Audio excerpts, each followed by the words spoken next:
मकैलाई हामीले आधुनिक तरिकाले मकै हामीले रोप्यौँ भने मकै हामीले थोरै जग्गामा पनि धेरै उत्पादन गर्न सक्छौँ।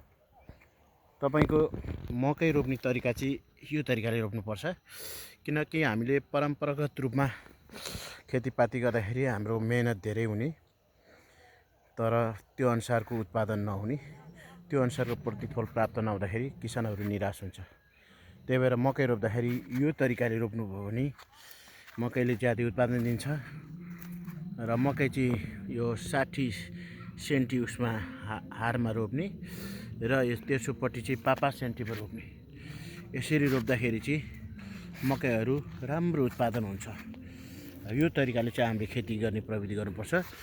यो मकै हेर्नुहोस्, यो चाहिँ यो आधुनिक तरिकाले रोपेको मकै हो भने यो चाहिँ परम्परागत रूपमा रोपेको मकैहरू हो। परम्परागत रूपमा रोप्दाखेरि मकैहरू चाहिँ ठाउँ ठाउँमा खाली हुन्छ भने आधुनिक तरिकाले मकै रोप्दाखेरि चाहिँ ठाउँमा खाली पनि हुँदैन, जग्गाको स्पेसहरू पनि पुरा प्रयोग हुन्छ र मकै पनि राम्रो हुन्छ। यो मकै हाम्रो लगभग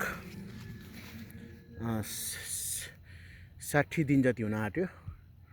यसमा बेला बेलामा मलहरू हाल्ने, बेला बेलामा डिएपी, युरिया, त्यसपछि प्राङ्गारिक मलहरू हाल्ने र सिँचाइहरू गर्ने।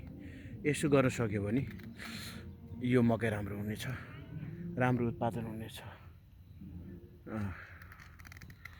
धन्यवाद तपाईलाई।